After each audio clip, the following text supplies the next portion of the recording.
pa. Tú solita he hecho esto, no me interesas. Vamos a comenzar con lo que viene a ser ascaris urticoides. Graba. La prevalencia está estrechamente vinculada a las diferencias climáticas. Sobre todo vamos a encontrar en climas tropicales, cálidos, hay una mayor incidencia. Eso no quiere decir que acá que no tenemos un clima tropical no hay. También hay bastante incidencia. ¿Por qué? Porque hay bastantes huevos jóvenes, por decirlo, ¿no? Y estos están en proceso de construcción. Uno de los lugares que madura el huevo es en el lugar arcilloso, bajo la zona. Entonces, acá en Huancayo, por ejemplo, abundaba esa zona, ¿no? Lo que llamamos de repente, donde hacían ladrillo, ¿se acuerdan? Palián. Ahí, el terreno era bastante arcilloso, cajas, toda esa zona, hacían ladrillo o tejo, y hay bastante arcilla. Y era el terreno ideal para que maduren los huevos. ¿Ya? No es de extrañar que estos elementos sean parte de la vida cotidiana.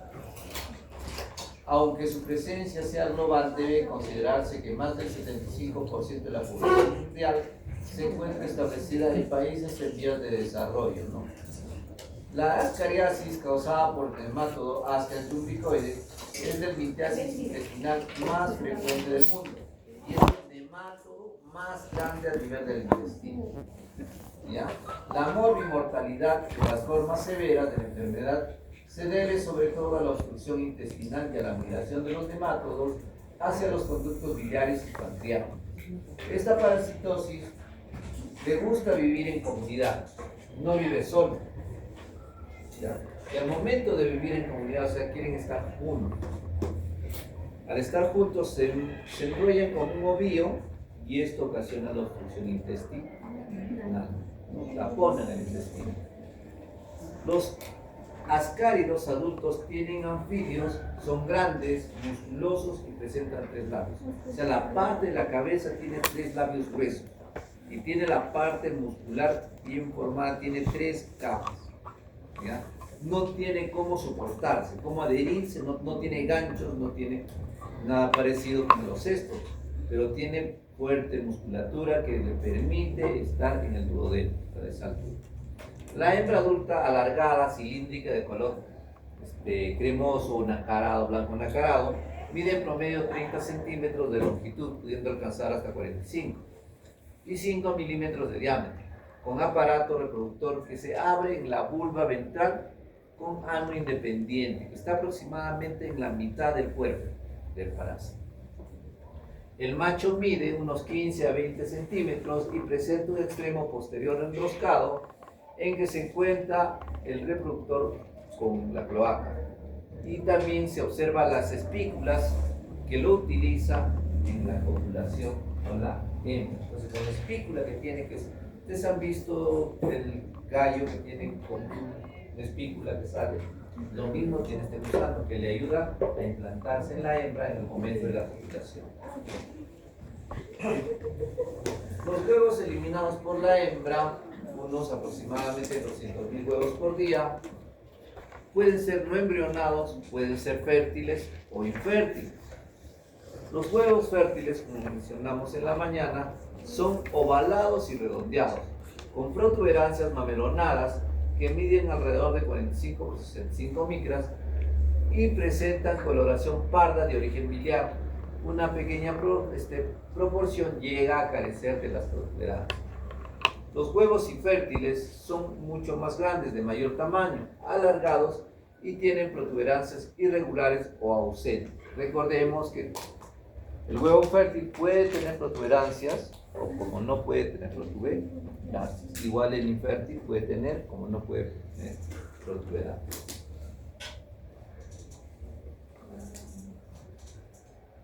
El ciclo biológico lo que nos interesa, ¿no? Entonces nosotros sabemos que habitan normalmente a altura de duodeno, ¿ya? Hay cópula o de repente puede haber una sola hembra. Si es que hay una sola hembra, o hay hembras nada más, ¿los huevos van a ser fecundados? No. No van a ser fecundados. Y ahí vamos a observar huevos invernos. Ahora, si bien hay un macho, no puede copular o fecundar al 100% de los huevos. Aproximadamente del 70 al 80% de los huevos son fecundados. Entonces existe en una ovoposición del 20 a 30%, ¿no?, de huevos que van a ser no fecundados, a pesar que hay machos. 30%. ¿Ya? Entonces, estos huevos van a salir al medio ambiente, pero son huevos infértiles, inmaduros. ¿Ya? Son huevos inmaduros que van a salir, y estos huevos van a seguir el proceso de blastogénesis. Entonces se van a dividir, multiplicarse, hasta formar la larva 1. Pues acá en el medio ambiente existe la larva 1. De la larva 1 va a ascender a subir a la larva 2.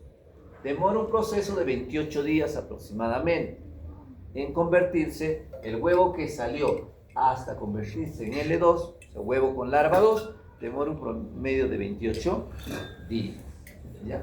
Y este huevo larvado con L2 es el infectante. Puede ingresar entonces a nuestra economía, puede ingresar por medio de alimentos mal lavados, aguas, o vómitos, ¿no? Puede ingresar a nosotros. Ingresa por la boca a nivel del estómago, entonces es debilitado todas las capas que le protegen. Estos huevos tienen 3 capas: la capa externa, la media y la interna, pudiendo ser proteica, lipídica, y la otra se me olvidó. ¿Cuál es? Ya no me acuerdo, pero son 3 capas. Ya, se me ha ido ahorita. Esas 3 capas son eliminadas o son desgastadas por los ácidos gástricos y se libera la larva. ¿Qué larva se libera? En el intestino delgado. ¿Qué larva? La L2. Esta L2 va a penetrar, va a atravesar hasta caer al torrente sanguíneo. Cae al torrente sanguíneo y es llevado por la vena porta. ¿Hasta dónde? Porta. La vena porta. Hígado. Va a llegar, ¿no?, hasta el hígado. Y en el hígado va a madurar de L2 a L3. Y es bombeado ¿hacia dónde? Hacia la parte derecha del corazón. La parte derecha del corazón bombea nuevamente hacia los pulmones. Y ahí nuevamente esta larva va a madurar. ¿A qué? Si está en L3, ¿a qué va a madurar?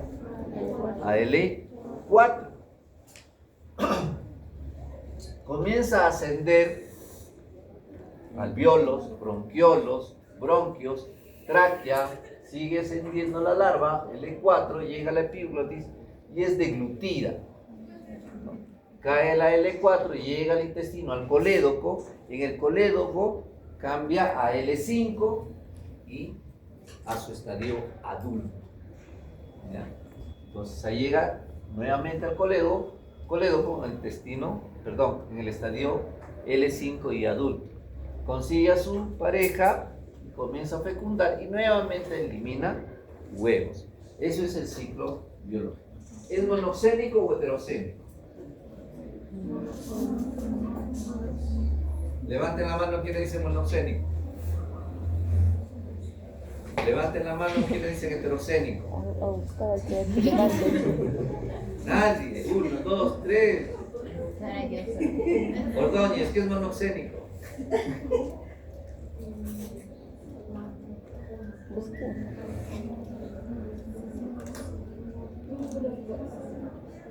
Un solo hospedador, un solo hospedero. Heterogénico cuando hay más de un hospedador. Monogénico o heterogénico. Monogénico, solamente un hospedador. ¿Ya? Es un geoelminio, porque existe bastante en la tierra, los huevos están ahí van a madurar estos huevos. En la tierra, ya les he dicho, clima cálido, tierra arcilloso, húmedo y que hay gaseoso. Son las tres características que va a ayudar a madurar este parásito, ¿no? El macho y la hembra ya saben cómo diferenciar, ya se les ha dicho.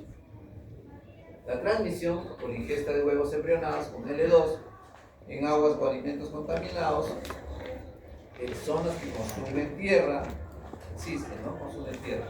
Sobre todo las damas cuando están en estado de gravidez o embarazadas, tienen esa peculiaridad de que les agrada la tierra húmeda o mojada. ¿Por qué? Porque están con anemia. Están con anemia. Los vómitos, y se han reportado casos excepcionales por inhalación. Durante la fase de migración, ¿cuál es la fase de migración? ¿Cuál es la fase de migración? ¿Del corazón al pulmón? La fase de migración es justamente donde desde que atraviesa acá, llega al hígado, al corazón, al pulmón, está migrando. Esa es la fase de migración. Va a haber sintomatología. A nivel hepático va a haber una reacción inflamatoria. A nivel pulmonar va a haber una reacción inflamatoria. Cada una de ellas tiene su nombre adecuado. Averigüense ese nombre. Por ejemplo, en el pulmón es el síndrome de Lopper. Allá en el hígado, ¿cómo se llama? ¿Qué? Durante la fase de migración al pulmón, los signos y síntomas dependen de la intensidad de la infección, la exposición previa y los alergenos larvarios. Entonces va a haber una reacción, va a haber eosinofilia, dolor, inclusive cuando esté en el pulmón va a haber una hemoptisis, una tos, saturación. Eso es lo que está cuando esté en el pulmón.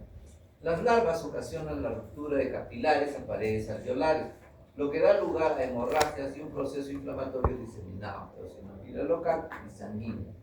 Dicha fase puede pasar inadvertida, ofrecer un cuadro semejante al de un resfriado común o producir un cuadro transitorio de neumonitis eosinofílica, ¿no? Lo que les decía, o el síndrome de Lopper. Pocas veces febril, que puede asociarse a espasmos de tos, expectoración ocasionalmente hemoptoica, sibilancia, estertor de burbuja fina y signos de consolidación pulmonar, broncoespasmos y eosinofilia periférica de intensidad variable. Esta parte, este concepto es exclusivo para Ascaris-lumbricoides, ¿ya? Puede presentarse erupciones cutáneas y episodios asmatiformes. A nivel intestinal, los parásitos no se fijan a la mucosa. Ya les dije que no tenían cómo. Dependen de su poderosa musculatura. Tiene 3 músculos: circular, transversal, longitudinal. ¿Para qué? Para evitar ser arrastrados por los movimientos peristálticos. En infecciones con pocos nematodos, los signos y síntomas son vagos o no existen, pasan desapercibidos. Se han reportado dolor abdominal, diarrea y anorexia en algunos casos. Cuando la carga parasitaria es alta, la parasitosis se asocia a dolor y distensión abdominal, náuseas, vómitos, movimientos peristálticos disminuidos. En estos casos es frecuente observar a los niños con abdomen prominente, o sea, están panchonchitos, ¿no? Más o menos como Orlando. Fíjense, ahí vemos, no es que sea gringo el niño que ven en la imagen, sino está desnutrido, ¿ya?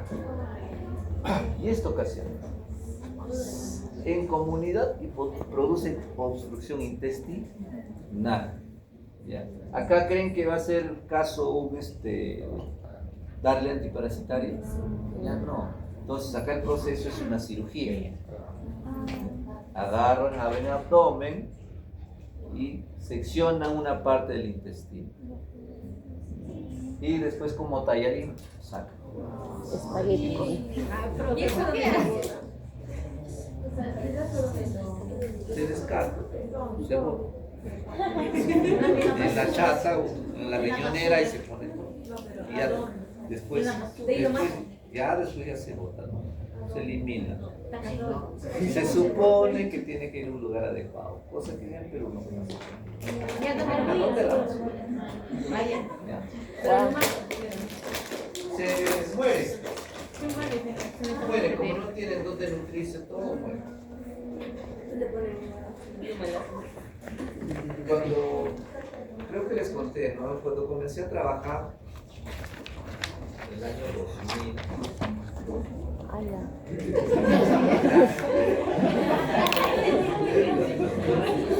Estoy viejito, ¿qué puedo hacer? Cuando comienzo a trabajar jóvenes, comencé a trabajar en un establecimiento de primer nivel de atención. Es entonces conocido como 1-3.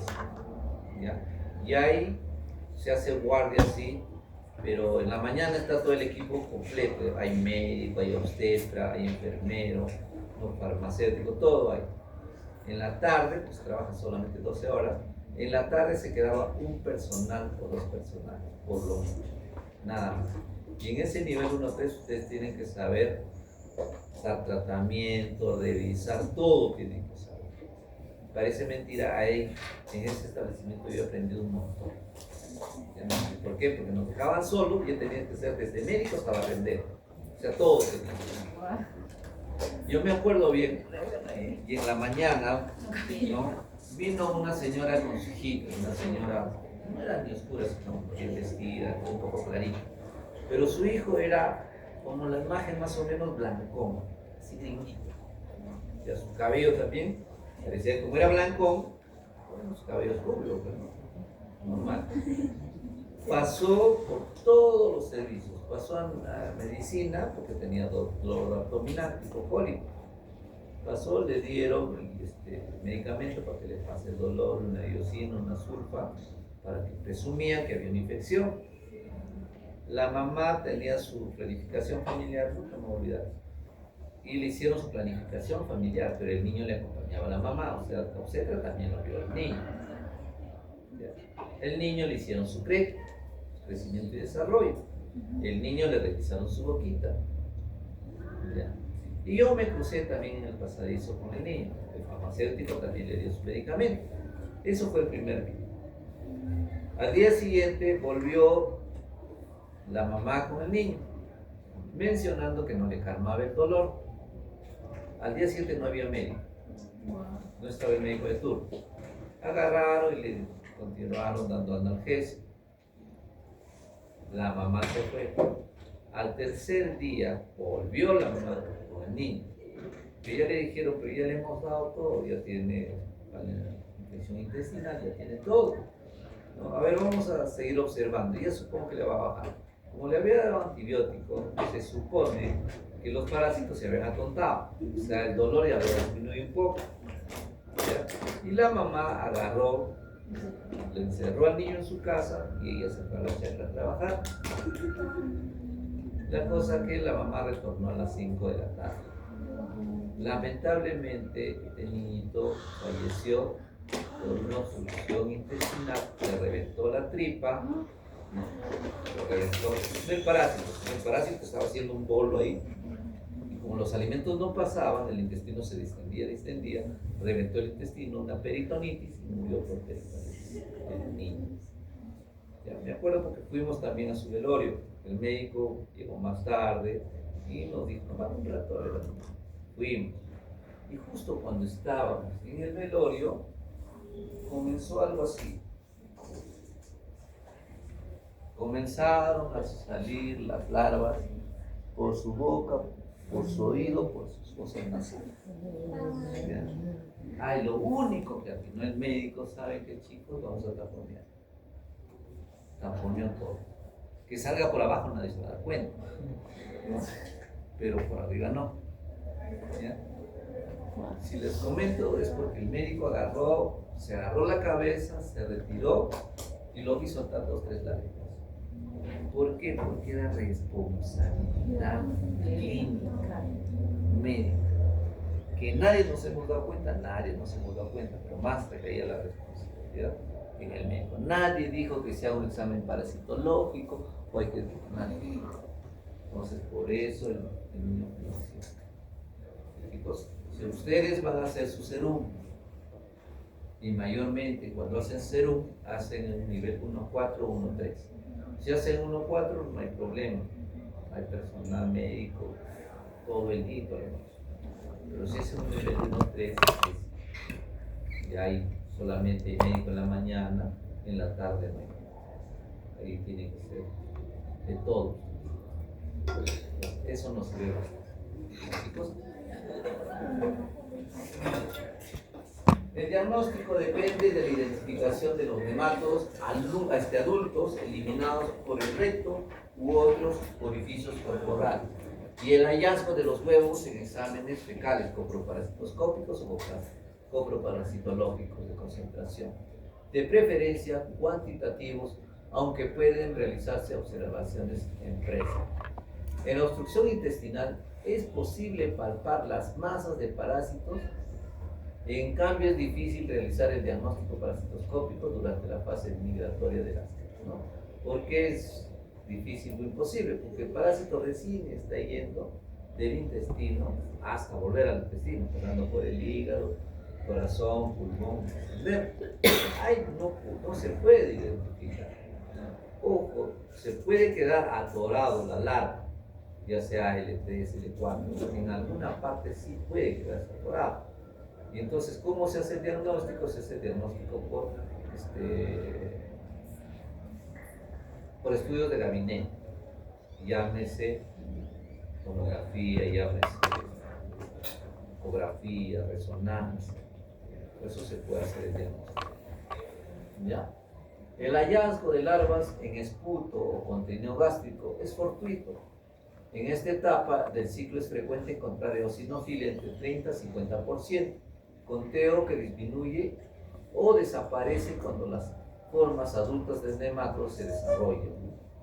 Cuando existe migración errática de adultos hepatobiliar o pancreática pulmonar, se requiere pruebas funcionales, estudios radiológicos, tomografía y pruebas. Tratamiento: albendazol, mebendazol, piracida, borato de pirante. Frecuentes el tratamiento. ¿Alguna pregunta ahí referente al after mucoides? Ahora díganme, ¿se acuerdan que les dije el ciclo de los desde huevo hasta L5? Ahorita lo hemos desarrollado sin que les haya dicho. Ese es el ciclo de los. El desarrollo desde huevo hasta larva adulta, ¿no? Salió el huevo, hizo blastogénesis, L1, L2, huevo larvado con L2. Ese huevo larvado ingresó, se transformó en L3 a nivel hepático. Fue al corazón, continuó en L3, va al pulmón, cambió a L4. En L4 asciende, ¿no?, hasta volver al intestino. Y en el intestino vuelve ¿a qué? A madurar a L5 y adulto, a nivel del duodeno. Chicos, eso es el ciclo de los, todo el ciclo de los. Estadio como maduro. La clase pasada yo dije que la próxima la vemos. En el músculo también es eso. ¿Qué? En el muscular. No, acá no hay muscular. El otro. Agarra la larva, cae a la sangre, que es bombeado hacia la vena porta, llega al hígado, de ahí vena cava inferior, llega al corazón derecho y de ahí es bombeado hacia el pulmón. El pulmón sube. No hay músculo acá. En ascaris no hay músculo. Que tiene el ascaris 3 músculos fuertes, longitudinal, transversal y circular, para que le ayude a sostenerse. En la luz intestinal es diferente. Tiene 3 paredes de labios bien gruesos. Y ahí eso le ayuda, ¿no? Y las cápsulas, profesor, dijo que eran 3. Por eso 3 cápsulas orales que le ayudan a mantenerse como chuponeado en el intestino. Y las capas que se eliminan en el jugo. Tú mencionó No, en el jugo gástrico, esas son las capas del huevo. huevo, ajá. El huevo no tiene 3 capas, la externa, la intermedia y la interna. Con la ayuda de los jugos gástricos en el estómago y más abajo se elimina ese y queda libre la larva.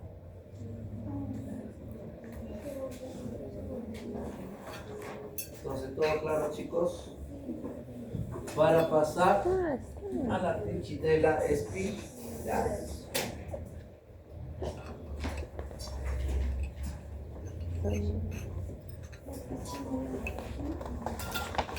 Trichinella spiralis. Infección parasitaria producida por un hemátodo, Trichinella spiralis, transmitida por carnivorismo y caracterizada por un síndrome febril con signos oculopalpebrales, mialgias y eosinofilia elevada.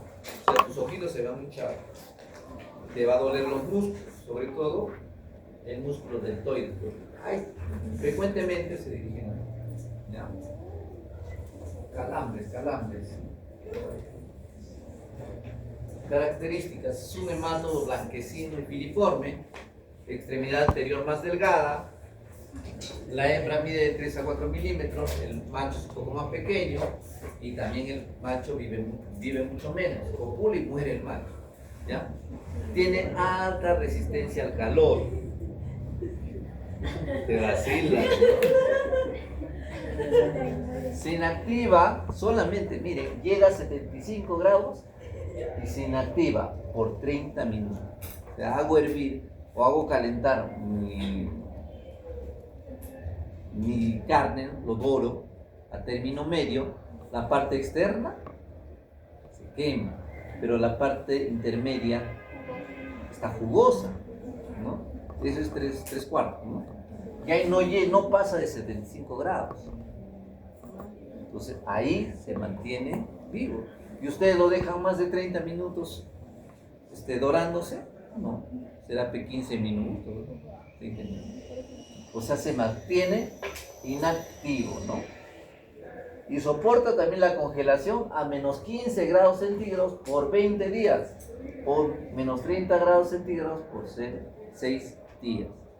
¿Y a cuánto transportan la carne de un lugar a otro?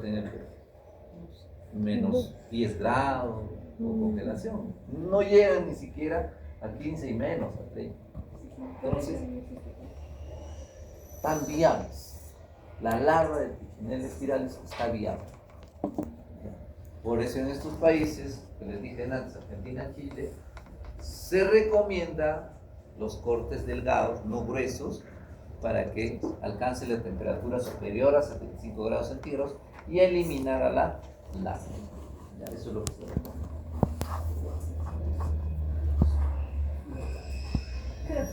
El salazón ahumado o desecación no se consideran métodos adecuados para inactivar la larva. O sea, si ahí harían un chachi como hacemos nosotros, no, igualito está activo, no le pasa nada. El diagnóstico inicia con un interrogatorio, se ve el cuadro clínico, dolor. El diagnóstico de laboratorio puede ser indirecto, ¿no? Eosinofilia, algunas cosas, porque acá no vamos a ver huevos, no se ve huevos. ¿Qué puede hacer? Una biopsia del tejido muscular, nada más, y se ve la evolución del paciente como está sano. Los antecedentes epidemiológicos: ingesta de carne de cerdo contaminado en embutidos poco cocidos. La faena domiciliaria, o sea, la matanza en casa, se da bastante, hasta en nuestro medio se da bastante. La procedencia, los antecedentes de personas con igual cuadro clínico, se considera un brote epidemiológico. El diagnóstico, como les decía, es el hemograma, un aumento de eosinofilia, leucocitosis y aumento de la creatinina, fosfokinasa y es el LDH, o descitogenasa láctica, ¿no? Métodos indirectos, biopsia de deltoides, observación de larvas por digestión artificial del lote de carne contaminada. búsqueda de coproantígenos, ¿ya? O sea, buscar en las heces los antígenos, ya son pruebas inmunológicas, ¿ya? Métodos como el IFI, ¿no? O como el ELISA, también el Western Blot. Evolución del paciente, desparasitación de los signos, de la sintomatología, negativación de las pruebas serológicas, normalización de la leucocitis. ¿Cómo creen que es el ciclo biológico? Yo pensé que había pegado también. No sé, pero Por la boca. Claro, pues estás comiendo.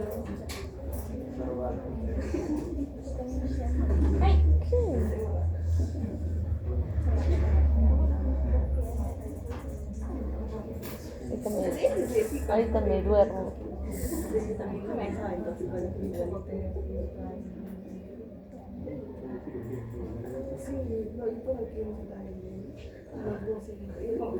Ya no salió.